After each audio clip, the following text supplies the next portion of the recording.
Top quality और consistent performance के लिए सिर्फ सिल्वर पंप नाम याद रखना। एक और बड़ी खबर, जहां करीब 10 घंटे बाद ट्रंप और पुतिन की मुलाकात होनी है। अलास्का में जबरदस्त सुरक्षा व्यवस्था कायम की जा रही है। न्यूक्लियर सूटकेस लेकर अलास्का पुतिन जाएंगे और बेरिंग स्ट्रेट के रास्ते अलास्का पुतिन पहुंचेंगे। पुतिन के चारों तरफ AK-47 वाले कमांडो तैनात होंगे, उनका घेरा रहेगा।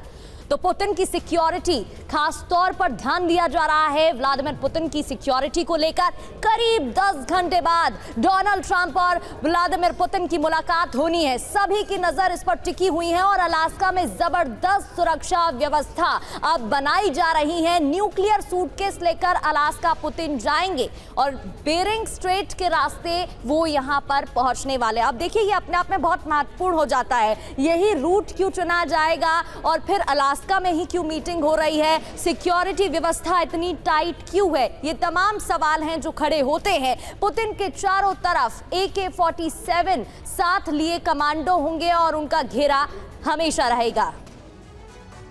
और चलिए आगे बढ़ते हुए आपको बताते हैं कि जब पुतिन अलास्का पहुंचेंगे तो उनका सुरक्षा घेरा कैसा होगा। अलास्का में पुतिन का सुरक्षा घेरा टाइट रहेगा। न्यूक्लियर सूटकेस वो साथ ले जाएंगे।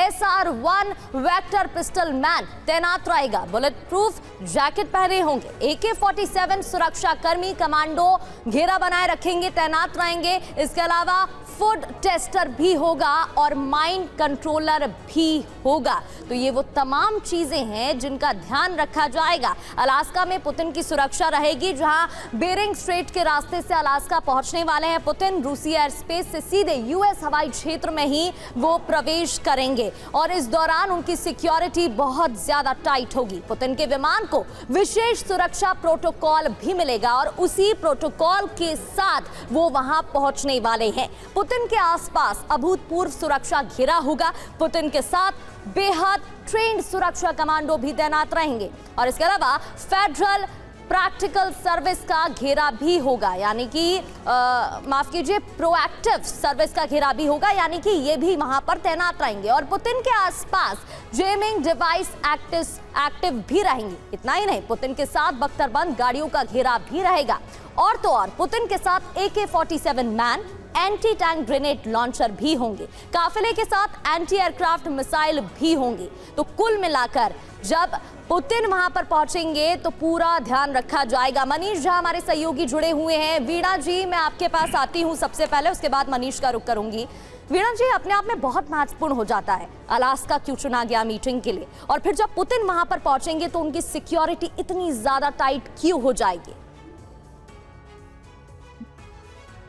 वीणा जी, आवाज नहीं आ रही है। देखिए, ये जो अलास्का में समिट हो रही है, ये एक तरीके से बहुत ही महत्वपूर्ण है, क्योंकि प्रेसिडेंट ट्रंप ने इस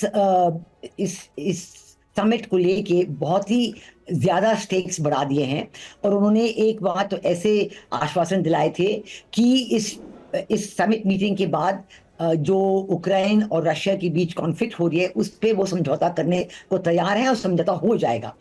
इसके बाद जो है, प्रेसिडेंट ज़ेलेंस्की ने बहुत ही प्रेशर बढ़ाया है अन्य यूरोपियन देशों के साथ और उन्होंने अपनी मुलाकात सब यूरोपियन देशों के साथ prime minister of UK Keir Starmer के साथ की है। और उसके बाद प्रेसिडेंट ट्रंप के ऊपर प्रेशर बहुत बड़ा है कि ये जो समझौता आप करने जा रहे हैं, इस पे उक्रेन की टेरिटरी जानी नहीं चाहिए। रशिया का कब्जा जो है डोनेट्स्क और डॉनबास रीजन में और ज़ापोरिज़िया खेरसोन प्रोविंसेस में, क्राइमिया पर तो है ही है। तो ये कह रहे हैं कि ये जो टेरिटोरियल लॉस उक्रेन के सामने खड़ा है, ये लॉस नहीं होना चाहिए। तो इसके बाद हमने सुना है प्रेसिडेंट ट्रंप की तरफ से कि नहीं, मैं तो देखता हूं कि ये सिर्फ मेरा लिसनिंग ब्रीफ होगा, मैं सुनूंगा क्या प्रेसिडेंट पुतिन कह रहे हैं मुझे।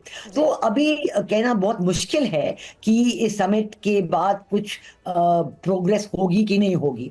और हमने ये भी देखा है कि अमेरिका में जो दूसरे सेक्रेटरीज हैं प्रेसिडेंट ट्रंप के, उन्होंने ये भी कहा है कि अगर ये समिट मीटिंग जो ट्रंप और पुतिन के बीच समिट मीटिंग, अगर इसका नतीजा ठीक नहीं हुआ तो हम भारत पे टैक्सेस और बढ़ाएंगे। बिल्कुल, ये अपने आप में बहुत बड़ी बात है। इस तरीके का बयान दिया गया है। मैम, अपने अपने मोटिव को लेकर ये वहां पर पहुंच रहे हैं, कंक्लूजन क्या होगा बड़ा सवाल है। लेकिन सिक्योरिटी को लेकर मैं सवाल कर रही थी, आप तक आवाज नहीं पहुंच पाई, लौटूंगी एक बार फिर से।